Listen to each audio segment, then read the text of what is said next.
Welcome back to BizTech channel. आज के इस वीडियो में हम पीपीएफ के नए रूल्स के बारे में जानेंगे।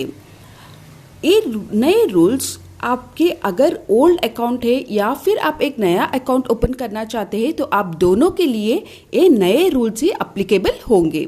और ये पूरा जो भी अमाउंट आप पीपीएफ में डिपॉजिट कर रहे हैं ये पूरा सिक्योर्ड और 100% सेफ है। तो चलिए देखते हैं। सबसे पहला नया रूल जो आया है वो है आपके नंबर ऑफ कंट्रीब्यूशन, मतलब आप साल में कितने बार यहाँ पे इन्वेस्ट कर सकते हैं। तो नए रूल्स के हिसाब से महीने में सिर्फ एक ही बार आप डिपॉजिट कर सकते हैं। आप एक बार से ज़्यादा यहाँ पे पीपीएफ में डिपॉजिट नहीं कर सकते हैं। और साल में आप 12 टाइम्स आप यहाँ पे डिपॉजिट कर सकते हैं। मिनिमम अमाउंट आपका डिपॉजिट 500 रुपये है और मैक्सिमम 1.5 लाख यानी 1.5 लाख तक आप इन्वेस्ट कर सकते हैं। और यहाँ पे जो नए चेंजेस आए हैं, नए चेंजेस के अकॉर्डिंग आप हर महीने आप जितना अमाउंट चाहे उतना अमाउंट डिपॉजिट कर सकते हैं। यानी 500 से लेके 1.5 लाख तक आप जितना चाहे उतना अमाउंट डिपॉजिट कर सकते हैं। ज़रूरी नहीं है कि हर महीने आप सेम अमाउंट ही डिपॉजिट करें। फॉर एग्जाम्पल, अगर आपने जनवरी महीने में आपने 10,000 रुपये डिपॉजिट आपने किया है तो आप फरवरी में आप 20,000 इन्वेस्ट कर सकते हैं। और मार्च में आप चाहे तो 50,000 भी इन्वेस्ट कर सकते हैं।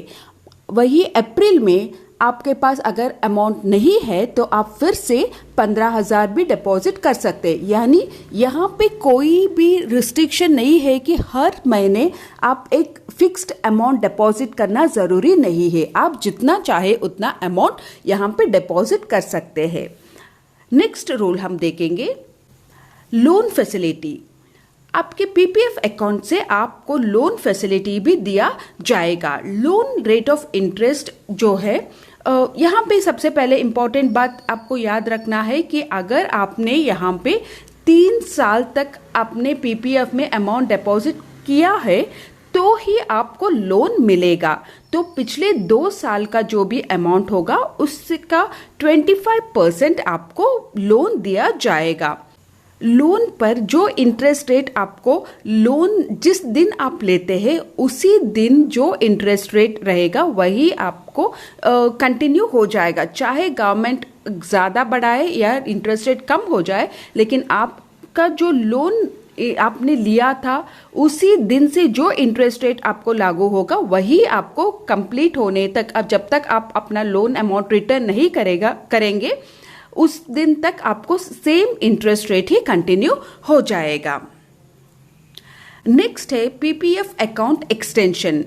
15 साल के बाद अगर आप चाहे तो पीपीएफ अकाउंट को आप एक्सटेंड कर सकते हैं। एक्सटेंड करने के लिए आपको हर साल आपको कोई भी अमाउंट डिपॉजिट करने की ज़रूरत नहीं है। आप बिना कुछ अमाउंट डिपॉजिट करे ही आप अपना पीपीएफ अकाउंट को कंटिन्यू कर सकते हैं। ये एक नया रूल है। यहाँ पे कंटिन्यू करने के लिए आपको एक एक्सटेंशन फॉर्म आता है। आपको वो फॉर्म नंबर 4 एक एक्सटेंशन फॉर्म होता है। एक्सटेंशन करने के लिए फॉर्म नंबर 4 आपको भर के सबमिट करना पड़ेगा। एक काफ़ी सिंपल सा फॉर्म है जो आपको भरना है। यही पहले आप फॉर्म H भरते थे, अब आपको फॉर्म 4 भरना पड़ेगा। यहाँ पे अगर आप एक्सटेंड करना चाहते हैं तो 15 साल पे आपको जो भी प्रिंसिपल अमाउंट है उसके ऊपर जितना आपको इंटरेस्ट मिला है आप उस इंटरेस्ट अमाउंट को विड्रॉ कर सकते हैं। और जो प्रिंसिपल अमाउंट है उसी को आप कंटिन्यू कर सकते हैं जिसके ऊपर आपको इंटरेस्ट मिलेगा और वो इंटरेस्ट आपको टैक्स फ्री होगा। नेक्स्ट न्यू रूल्स आया है अगर आप पीपीएफ अकाउंट को प्री क्लोजर करना चाहते हैं। प्री क्लोजर अगर आप चेंज ऑफ रेसिडेंस है आप उसे क्लोज कर सकते हैं, प्री क्लोजर कर सकते हैं आप। तो प्री क्लोजर करने के लिए आपको वीसा या पासपोर्ट या आपका इनकम टैक्स रिपोर्ट का एक कॉपी आपको सबमिट करना पड़ेगा पोस्ट ऑफिस में। आप सबमिट करने के बाद उसके जो भी आपका अमाउंट है उसका 1% आपको पेनल्टी लगेगा। तो 1% आपको डिडक्ट करके बाकी जितने भी अमाउंट है वो आपको रिफंड कर दिया जाएगा। तो ये है पीपीएफ के कुछ नए रूल्स। अगर आपने मेरे चैनल को अभी तक सब्सक्राइब नहीं किया है तो चैनल को सब्सक्राइब ज़रूर कर लीजिए, क्योंकि हम ऐसे नए इन्फॉर्मेशन आपके लिए लेके आते रहते हैं।